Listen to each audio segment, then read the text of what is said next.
사는 게 어떻습니까? 사는 것이 즐겁습니까? 뭐 항상 즐거운 것은 아니죠. 어떤 때는 힘들다가 어떤 때는 그냥 멍하니 의미 있는 것처럼 느껴지지도 않고 그냥 사는 게 뭔가 한 그런 때가 그런 생각이 들기도 하다. 어떤 때는 삶이 너무 고달피고 힘들고 어떤 때는 슬픔이 찾아와서 그 때문에 힘들어하고 울고. 삶이라는 것을 이렇게 가만히 지나온 시간들을 돌이켜보면서 생각해보면 전쟁 같아요. 전쟁. 그 어느 드라마에서인가 그 딸이 이제 늙고 이렇게 병이 든 어머니한테 갔다가 그 어머니가 아프니까 너무 속상하고 안타까워서 딸이 그런 말을 하더라고요. 엄마, 제발 아프지 좀 마. 엄마 안 아팠으면 좋겠어. 제발 아프지 마. 그랬더니 엄마가 하는 말이 안 아프면 죽은 거야.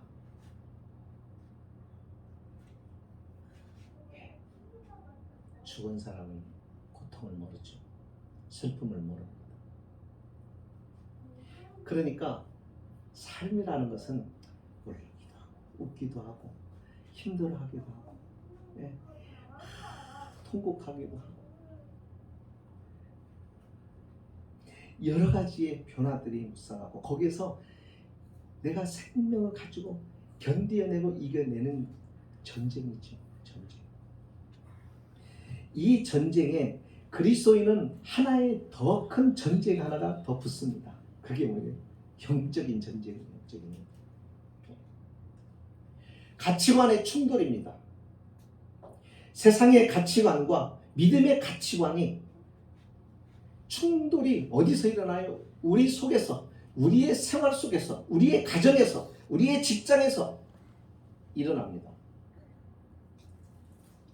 그래서 신앙생활이 결코 쉬운 일은 아닙니다. 힘든 일이에요. 에이 힘드니까 다 때려쳐버리고 그냥 편하게 살았으면 좋겠다. 결정을 내릴 수 있지만 여러분은 왜 그렇게 하지를 못하시고 오늘 이렇게 힘들고 피곤한데 하나님 앞에 나와 예배를 드리십니까? 그냥 가만히 집에서 텔레비전 보시고 계시지요. 못 잔 잠은 좀 주무시고 계시지요. 왜요? 편한 것보다 내가 해야 하는 일이 무엇인가를 알고 있기 때문에 하나님을 예배하는 것이 중요한 것이고 하나님께 예배 드리는 것이 성도의 본분이며 내가 이 예배를 소홀히 할 때 내 믿음은 약해져 갈 것이고 결국은 이 믿음조차 잃어버리면 나는 멸망의 길로 갈 수밖에 없는 나약한 인생이고 허물 많은 사람이기에 하나님을 의지하지 않으면 나는 위태롭다는 자각, 믿음의 인식 이것을 우리는 가지고 있는 영적인 세계관을 가지고 있는 자이기 때문에 그렇습니다. 그래서 그리스도인들의 삶을 보면은 다 전쟁입니다. 전쟁. 성경의 구약에 많은 전쟁 이야기가 나오는데 그 전쟁의 이야기가 모두 역사적 사실 속에서 펼쳐진 전쟁이지만 이 전쟁을 우리가 들여다보면요 세상의 전쟁사하고는 완전히 다른 모습을 봐요. 여러분 솔직하게 봅시다. 이 전쟁을 우리가 할 때 전쟁에서 가장 중요한 게 뭐예요? 많아야 되잖아요. 군인이 많아야 되잖아요. 병력을 감축하면 안 되잖아요. 이거는 기본 아니에요? 상식 아니에요? 그렇죠? 그래서 우리는 많은 군사력을 가지려고 합니다. 병력 수를 늘리고 무기를 고도화시켜서 우리가 이 싸움이 벌어지면 반드시 이겨야만 하기 때문에 이기기 위한 모든 수단과 방법을 다 동원합니다. 그래서 막강한 군사력을 가지고 있을 때 우리는 마음이 어떻습니까? 좀 안정이 되고 편안하고 자신감 있고 그렇죠. 그래서 나라마다 군사력을 강화시키려고 합니다. 저 국제 정세가 더 수선해지고 그러면 군사력을 강화시켜요. 그래서 요즘에 우리도 그렇고 중국도 그렇고 일본도 그렇고 북한도 그렇고 우리가 러시아와 우크라이나의 전쟁을 보면서 알잖아요. 약소국가 힘이 없으니까 무참하게 짓밟혀 버리잖아요. 그러다 보니까는 힘을 가지고 싶은 거예요. 예. 자, 그런데 하나 물어봅시다. 막강한 군사력이 있고 모든 조건이 완벽하고 나은데 그러면 반드시 이깁니까? 어떤 전쟁은요? 가장 열악하고 가장 힘이 없는데 힘이 없는 나라가 이기는 경우를 봐요. 그런 경우를 많이 봐요. 그러나 세상에서 예외죠. 그죠? 성경에 있는 이 전쟁의 이야기들은 거의가 다 그렇습니다. 다윗과 골리앗과 같은 싸움이 모든 전쟁들. 그리고 여기 보면은 여기에서 성경에서 계속 강조하는 게 뭐냐면 이 전쟁은 수의 싸움이 아니다 라고 말하는 거예요. 오늘 말씀도 마찬가지입니다. 사사시대입니다.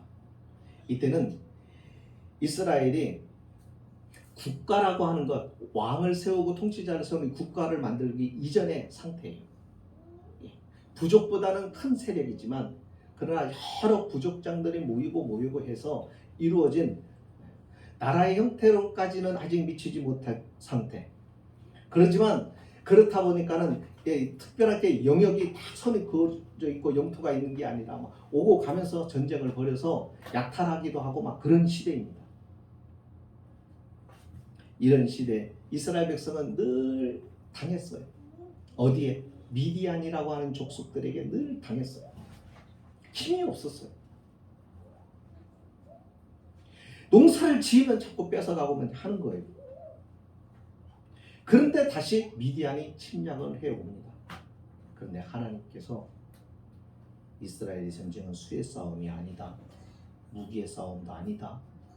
이렇게 말하는 겁니다.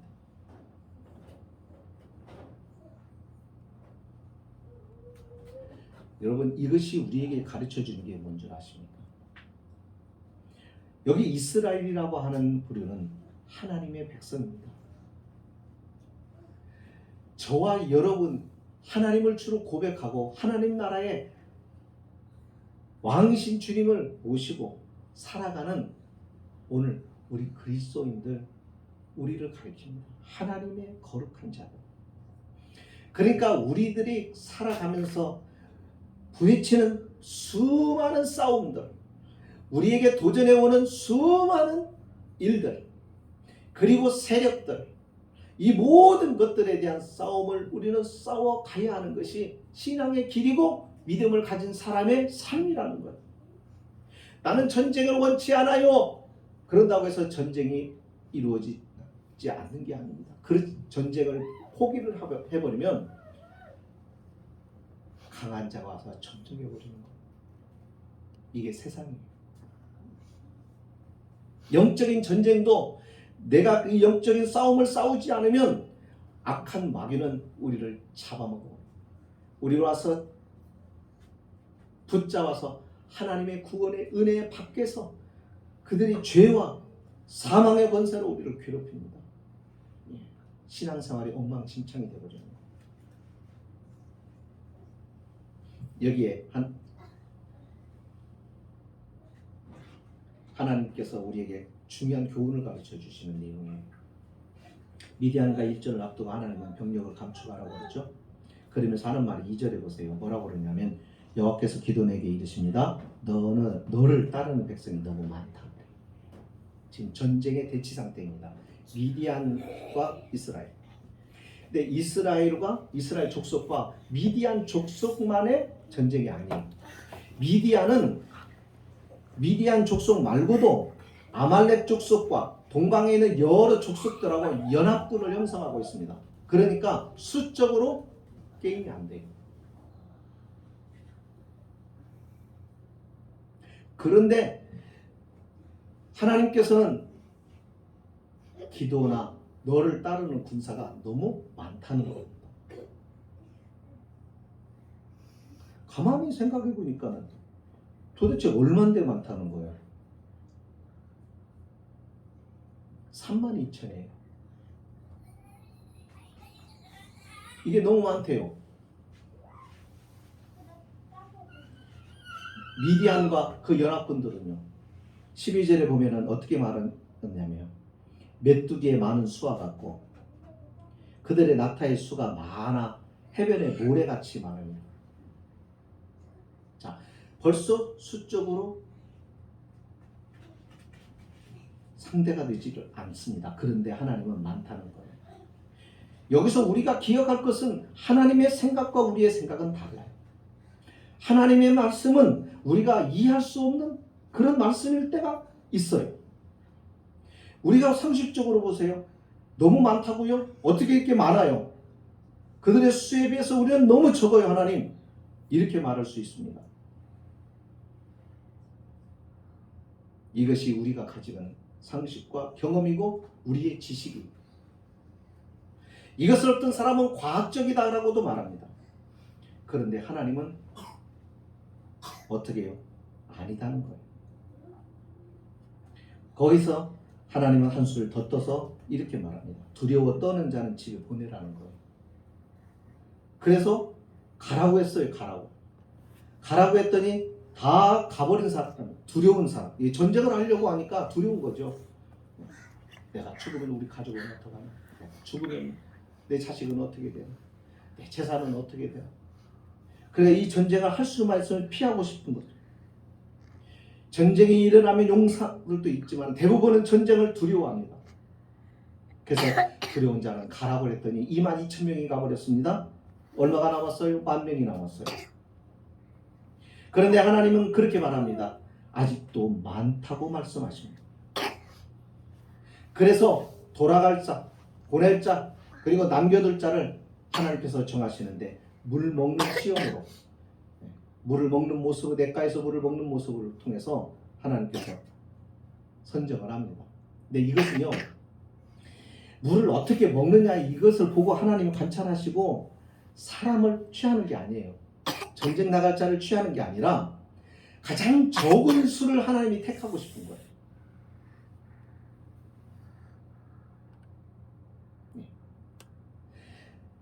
그런데 물을 먹는 모습을 보고 가장 적은 수 300명만큼 물을 그냥 손으로 떠서 마신 거예요. 그래서 그 사람들을 선택한 거예요. 그러니까 하나님이 왜 300명을 선택했냐면 둘로 나눴더니 숫자가 제일 적은 수로 선택한 거예요. 뭐 어떤 사람 여기 의미를 많이 붙여요. 아니 그게 아니라 이 사람들은 어떤 경계심을 가지고 있는 사람이기 때문에 이런 사람들이 군사로 용사들로 등장을 해야 싸워야 되지 않겠냐 이거겠죠. 하나님은 그걸 보시는 게 아니에요. 우리와 다르다니까요. 생각이 다르시다니까요. 그러면 여기서 우리가 생각합니다. 하나님이 우리의 생각과 다릅니다. 우리의 상식과 다릅니다. 그분의 요구하시고 그분의 하시는 말씀은 우리에게 요청하시는 것은 우리가 도저히 납득할 수 없는 그런 말씀을 하십니다. 그러면 한번 생각해 봅시다. 하나님은 비상식적인 분이신가요? 저와 여러분이 믿음 생활을 하시면서 지금까지 지내오면서 하나님을 경험하고 우리가 하나님께 기도하고 우리가 하나님의 말씀을 통해서 배웠고 그랬을 때 우리의 지식과 모든 신앙의 총 지식들을 동원하고 경험을 동원했을 때 하나님은 비상식적인 분이십니까? 아니죠. 그럼에도 불구하고 왜 하나님은 이런 요구를 하시는 거예요? 2절 하반절에 그 이유를 설명을 해요. 왜 300명의 작은 수로 싸우라는 것인지 이 전쟁에 왜 적은 수를 가지고 싸우라고 하시는지를 2절에서 이렇게 말합니다. 이는 이스라엘이 나를 거슬려 스스로 자랑하기를 내 손이 나를 구원하였다 할까 합니다. 무슨 얘기예요? 숫자가 많고 무기가 좋고 모든 부분이 우세하면 그 전쟁에서 싸워서 이기면 그 승리의 원인을 누구에게로 돌린다는 거예요? 자기 자신에게 돌린다. 우리 그렇지 않아요? 우리의 속성이 다 그렇잖아요. 힘들고 어려울 때 어쩔 수 없을 때 꽉 막히고 내 힘으로 감당할 수 없고 마치 나는 이 곧 죽을 것 같고 낭떠러지 끝에 서 있는 끝자락에 있을 때는 하나님 도와주세요, 도와주시오. 하나님을 간절히 찾습니다. 하나님을 절대적으로 의지합니다. 그런데 여유가 있고 풍요롭고 걱정이 없고 편안하면 그렇지 않죠. 그게 뭐예요? 내가 이룬 것이고 내가 지혜로웠고 내가 똑똑해서 이렇게 여기까지 온 것이다 하는 그런 자만과 그런 교만이 우리 안에 자리 잡고 있는 거예요. 이것은 아무도 예외가 없습니다. 목사인 저 자신도 그렇습니다. 그래서 하나님은 말씀하시는 거예요. 믿음이 섰다고 생각하면 넘어질까 조심해요. 우리는 섰다라고 자만하면 안 됩니다. 이제는 평안하다라고 자만하면 안 된다는 거예요. 그러다가 우리는 실수하는 거예요. 언제나 그것이 우리의 가지고 있는 속성이에요. 그것이 우리의 본성이에요. 이것은 세상 사람들과 우리도 같은 거예요. 그런데 믿음은 이것을 이겨내고 극복해내는 게 믿음이다 그거예요.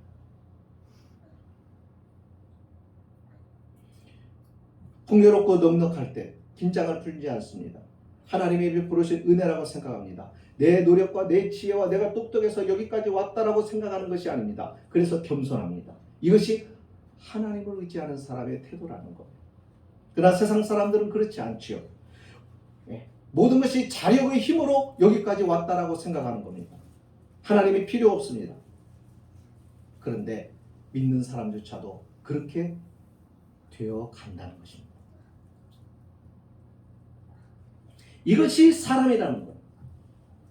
그러니까 하나님께서 뭘 가르쳐 주시는 거예요? 내 힘으로 되는 게 아니라 하나님의 도우심과 하나님의 능력으로 이 문제가 해결이 되는 것이다. 왜? 너는 이스라엘이니까. 너는 내 백성이니까. 너는 나의 자녀니까. 이제부터는 너의 속해 있는 모든 것이 나와 무관하지 않고 연관되어 있고 너의 모든 소유도 하나님의 은혜 안에 하나님의 소유로 등록되어 있다는 거예요. 우리의 삶의 방식이 그러니까 어떻게 해야 된다는 거예요? 세상의 가치에 따라서 살아가면 우리는 실패한다는 거예요. 여리고 성도 마찬가지죠. 여리고 성이라고 하는 것은 그 여리고라고 하는 것은 고고학자들에 의해서 발견되어서 조사를 해보니까 그 성은 난공불락의 성이었습니다. 그러니까 그 성을 점령하기가 거의 불가능한 성이에요. 그렇게 성이 만들어져 있어요. 사람의 손으로 인력으로 쌓은 게 아니라 자연적인 성에다가 거기다가 사람이 그 위로 성을 또 쌓았어요. 그러니까 그 성은 도저히 점령할 수 없는 그런 성의 모습을 가지고 있는데 그 성을 어떻게 점령합니까? 하나님이 그러죠. 하루에 한 바퀴씩 6일 동안 6바퀴를 돌아요. 그리고 마지막 7일째 7바퀴를 들고 외쳐 소리를 지르라는 거예요. 여러분, 이게 상식적으로 말이 되는 전쟁이에요? 우리가 세상 사람들이 만약에 이 이야기를 들으면 어떻게 생각을 할까요? 웃기는 거죠. 말도 안 되는 것으로 웃은 거예요. 야, 이게 성경이냐? 분명히 그렇게 말합니다. 그렇죠?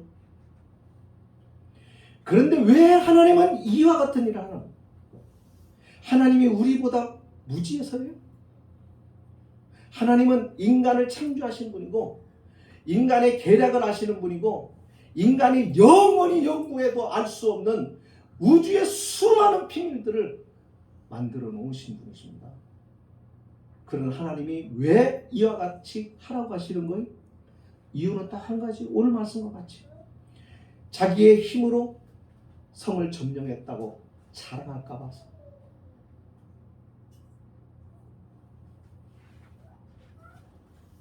우리 속에 하나님이 계시고 우리와 하나님이 함께 있다고 하는 것을 하나님은 증명해 보여주시기 위해서. 그러니까 쉽게 생각하면 이거예요. 여러분, 우리가 때때로 인생을 살아가면서 힘든 일을 만나잖아요. 위기를 만나잖아요. 그죠? 도무지 내가 감당할 수 없을 만큼 힘겨운 시간을 지날 때가 있어요.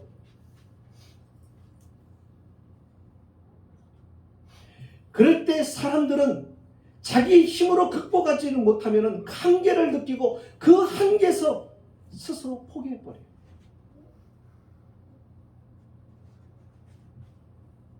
왜? 자기의 힘으로 해야 되겠는데 자기의 힘으로 지금까지 해왔다고 생각을 하고 자기 힘으로 이걸 보려고 하는데 이게 불가능한 거예요. 그러니까 포기해버려요. 그러나 오늘 우리는 그게 아니라 이 불가능한 상황에서 뭘 보는 거예요? 내 힘으로, 내 의지로, 내 지혜로 살아온 경우가 없었어.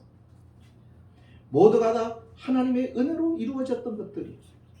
그러니 이 문제 또한 하나님의 은혜 안에서 하나님이 이를 이기게 하시고 극복하게 하시고 넘어가게 하실 것에 대한 믿음을 가지고 하나님을 의지하고 하나님께 기도하며 주인과 함께 그 문제를 해결하는 겁니다. 300명이라는 숫자는 미디안의 군대를 상대하기에는 너무나 턱없는 숫자입니다.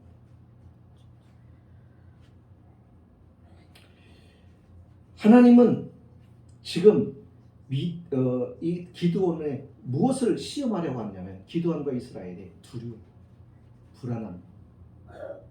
이게 하나님의 시험이에요. 여러분, 두려움이 생기고 그 두려움이 증폭된 상황은 그 사람의 믿음이 어느 정도인지를 가늠해 볼 수 있는 최상의 환경과 조건이 됩니다. 그러니까 쉽게 말하면 믿음이 언제 드러나요? 자신의 믿음의 미천이 언제 드러나요? 위기 상황에서. 그때 믿음이 발휘가 되는 거예요. 위기가 아닐 때는 몰라요. 자기도 몰라요. 그러니까 우리는 어려움을 만나면 알아요. 내 믿음의 수준이 어느 정도인지. 여러분, 내가 공부했어요. 그 공부한 것에 대한 실력, 내가 알고 있는 것, 지식이 어느 정도 실력이 있는가를 어떻게 알아요? 시험을 봐야 되는 거예요. 그러니까 시험을 보는 목적은 뭐냐면 이 시험을 봐서 내가 바보다, 멍청하다, 누구와 누구보다 낫다 이걸 가르쳐 주려고 하는 것이 아니라 이 시험을 통해서 내 스스로가 내가 어느 정도의 실력을 가지고 있는지, 내가 공부한 기간과 공부한 양과 그리고 그 양과 그 범위 안에서 내가 시험을 봤는데 내가 어느 만큼 이 공부한 것에 대한 결과를 가지고 있는지, 내 실력이 되었는지를 테스트하는 것이 시험이잖아요. 그걸 통해서 우리는 나를 확인하는 겁니다. 내가 무엇이 부족해서 이 점수를 받았을까? 내가 무엇이 부족해서 이것이 이렇게 됐을까? 내가 어떤 부분에 취약한가? 이런 것들을 빨리빨리 파악을 해가지고 그 파악한 것을 통해서 나를 부족한 점을 채워가는 것이 시험을 치르는 가장 중요한 목적이라는 거죠. 그러니까 여러분, 오늘 우리가 믿는 자가 어려움을 당하잖아요. 어려움을 당할 때 왜 하나님이 살아계시다면서 왜 하나님을 믿는 우리가 이렇게 힘들게 살아요? 안 믿는 사람들도 저렇게 잘 살아. 이렇게 말하면 안 됩니다. 예, 우리에게 이와 같은 시련은 뭐냐면요, 이것을 통해서 내 믿음을 내 스스로가 알라 이거예요. 확인을 하는 거예요. 그리고 또 하나는 내가 이 정도구나. 야, 인간은 참으로 연약하구나. 인간의 지혜는 너무도 부족하구나. 그래서 하나님은 바라보라는 거. 하나님이 함께 하십니다. 그래서 하나님의 도우심과 하나님의 은혜로 이 일들을 극복해 나가는 것입니다. 여러분, 나도 지난 시간을 되돌아보면은 하나님의 은혜로 살아왔다는 고백을 할 수밖에 없는 시간들이 참 많았어요. 내 힘으로가 아무 데. 이스라엘의 싸움이 수와 무기의 싸움이 아닌 것처럼 우리의 싸움 또한 병력과 무기의 싸움이 아닙니다. 이 싸움이 하나님의 싸움으로 우리가 만들어야 돼요. 내가 앞장서고 내 힘으로 하려고 하면 그건 내 싸움이에요. 그래서 패해요. 그래서 절망해요. 그래서 포기해요. 그래서 원망해요. 나의 이 싸움이 내 싸움이 아니라 여호와의 전쟁이 되게 하란 말이에요. 신앙생활을 하는 사람들은 그렇게 하는 거예요. 나의 싸움이 아니라 하나님의 전쟁이 되도록 만들어라. 하나님의 전쟁이 되도록 하려고 하면요, 내가 의지하고 내가 계획하고 하는 것들을 내려놓으셔야 돼요. 이게 영적인 싸움. 제가 학교 다닐 때 이런 경험을 한 적이 있어요. 시험 기간이니까 시험 공부를 하는데 주일날, 월요일부터 보통 시험을 보는데 주일날 학교 가서 자습하면서 공부할 수 있는 그런 기회들, 그런 시간들이 주일날 공부할 시간들이 많잖아요. 그런데 교회를 가야 돼. 교회에 가면은 예배 드리고 또 학생의 모임 갖고 그러다 보면 거의 하루 종일 이렇게 교회에서 지내는 거예요. 그러면 솔직하게 갈등이 되겠어, 안 되겠어? 갈등이 돼요, 안 돼요? 된단 말이에요. 교회 안 다니는 친구들은 그 시간에 공부를 하는데 나는 그 시간에 공부할 수가 없어. 그러면 자연히 불안해지겠죠. 그래서 예배만 딱 드리고 가서 모든 것 내려놓고 공부를 했는데 그때 놀라운 경험을 몇 번에 걸쳐서 내가 해봤어요. 확인을 해봤어요. 그게 뭐였냐면 주일날 학교 가서 아니면 자습하면서 내가 공부했던 내용들은 거의 다 나오지를 않고 내가 주일날 말고 했던 공부들에서 출제들이 다 나오는 거예요. 그때 어린 마음에 하나님께서 이렇게 일하시는 거예요. 하나님이 계시다는 것을 이렇게 확인시켜주는 거예요. 그래서 처음 제가 어린 마음에 그때 깨닫기 시작했어요. 그렇더라고요. 그러니까 내가 한 수고가 의미가 없어져 버리는 거예요. 내가 주일날 하나님 앞에서 해야 할 일들을 빼놓고 했던 일들, 내가 두려워서 내가 더 많은 점수를 얻기 위해서 내가 믿지 않는 자들하고 경쟁해서 이기려고 그날 주일을 그렇게 보냈던 것이 아무런 효과도 의미도 없다는 것을 많이 경험했어요. 말씀을 마칩니다. 구원받은 우리는 소속이 세상이 아니라 하나님 나라. 하나님 나라. 우리가 여행을 하면서 미국도 이태리도 다닙니다. 그러나 우리가 미국에 가 있다고 해서 내가 미국 사람이 아니에요. 여전히 나는 한국 사람이에요. 미국 안에서 문제가 생기면 한국 대사관에서 내 문제를 미국 정부와 의논해서 이 일들을 처리해요. 왜요? 나는 한국 사람이니까. 마찬가지입니다. 우리는 하나님께 속한 사람이에요. 하나님 나라의 거룩한 백성이에요. 하나님의 사람들이라고. 세상을 향하여 우리는 영적인 제사장이에요. 세상에 우리는 하나님의 교회예요. 그렇기 때문에 우리의 삶의 방식은 세상의 가치를 따라가는 것이 아니라는 거예요. 세상 가치를 따라가면 하나님의 인도하심과 역사하시는 손길을 우리가 볼 수 없어요. 하나님의 능력의 기적의 사건들을 우리가 볼 수가 없어요. 하나님이 살아계심과 그의 능력과 기적의 역사를 우리가 언제 봐요?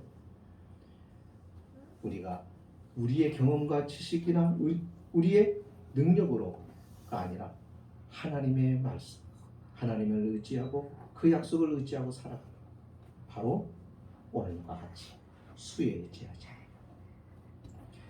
그럴 때 이것이 기드온의 전쟁이 아니라 이스라엘 전쟁이 아니라 여호와의 전쟁이 되는 것입니다. 하나님이 그 전쟁의 주체가 된단 말입니다. 그러면 그 싸움은 이기는 것이죠. 이 일들을 우리가 과거의 역사의 기록에서 끝나는 게 아니라 이 사건이 오늘도 우리의 삶에서 이 말씀이 이 사건이 재현되는 것. 이게 신앙의 체험입니다. 신앙의 생활. 이 체험이 저와 여러분이 생생하게 보여지고 나타나고 경험되어지고 주의 이름으로 축복합니다. 기도합니다.